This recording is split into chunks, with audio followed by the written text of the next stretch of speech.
mi bingel futankoɓe miɗo jaɓi miɗo yarlitiniɓe miɗo yarlitiniɓe kankoni ɓiɗɗo pulaɗo batolade mi wara morse kala laatoje. Voilà, c'est parti, il s'appelle Salif SARR. mi wara laatoje mi mutaluge mi fecitamaje cukalel cagalel caganage ceganeji kange kalisanga ciro yan sahaɓe fecitamaje ekina pere mi fusa kala baɗe mi fusa kala baɗe mi feƴalede mi taƴa townade. gorko gonnoɗo toon to États-Unis d'Amérique actuellement omoni ga hen e nder nokku men ɗo 4 ɗen nokkane ɗen ɗo gendi ɓuuri ngo wani ndemani fooli jigaji ci mi taƴa towna joɓɓiɗi e kala mamajeya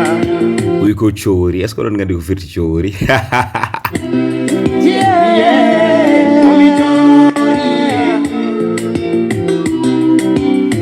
Cowoori firti wonde ko ngari tattatiri walla ngari naynayiri ngari ndi gandanɗa hoore ma tigui ko gayal manggal ɓuttal tesa foti mum e bedda ko an selata komi Cowoori komi Cowoori fulbeya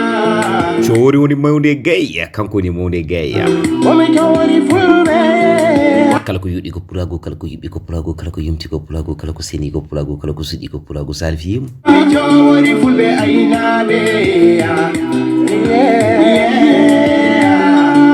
inde kiɗo debbo pulaɗo barki jaroɓe ɗaɗam toftortoɗo kaɗam goɗo fode kedame dow kaggo woni Vivi Diawa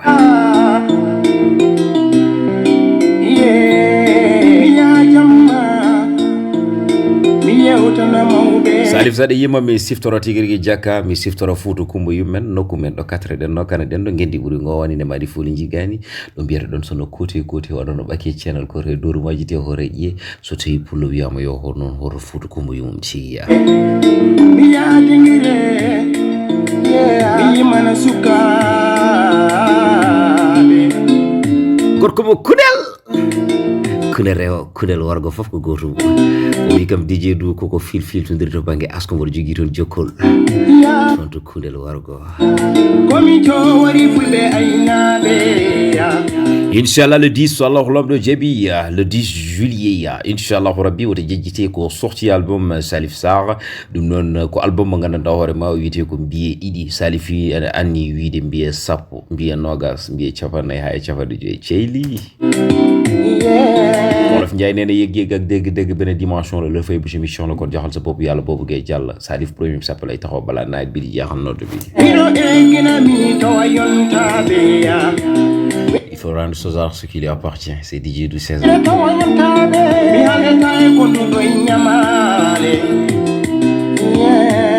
inchallah wi kam DJ le 7 août so lawlam ɗo jaɓi ko tonto la case ma muhuma hawat follare moño bimomi wona muhuma tan waɗat kekale ka waɗa zulzul muta zulla ha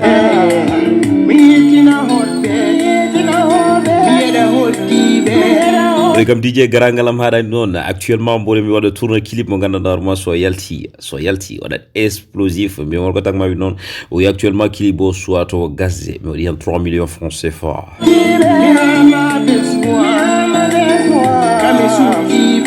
mbimomi tigui rigui ɗiggi ha regui ne tawno aussi ko yoodi ala e daranam kadi ko futtini lumini soppini hay goto yiloytako ko gonga mboɗo wawi gonɗinde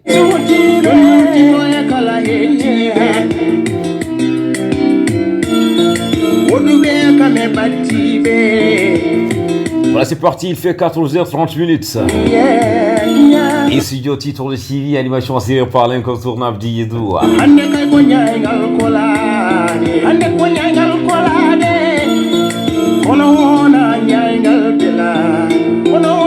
wonande wottinoɓe midi ɓe noon mbaɗa sieste won jimɓe tigui rigui bottaji men no gotto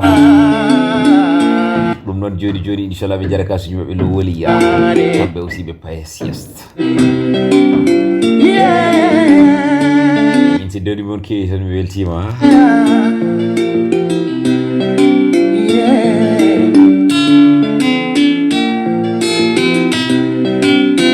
an joguiɗo cettalaɗo moro wat jaam guila ma bonnude hoore janande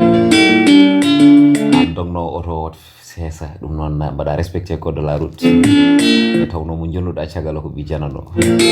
ci o mo yidi telto fayto ha katima kula ko ko Allah wadi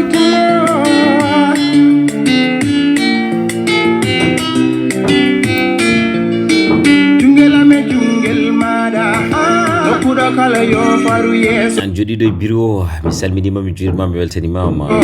wadande ko Salif SARR beltotoda mori dimelo mum do hal an jogi do bitig wala woti giri ha so tawi na do diti barnge ma tawre ko magasin yalla rek ko jilda ko mo ambi jungo woto lo to solko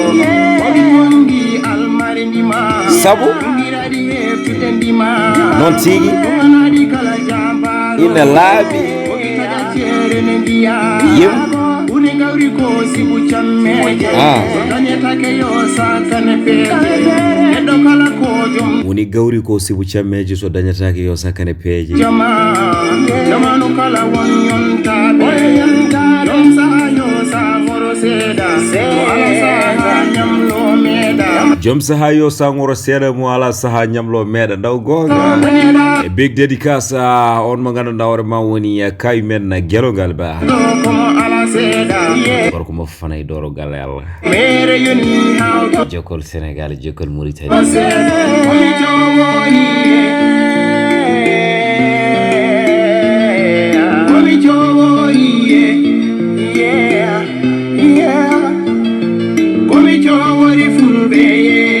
voilà kono tigrigu ko diji du arɗoɗen ɗon décortiquer morceau Cowoori mo Salif SARR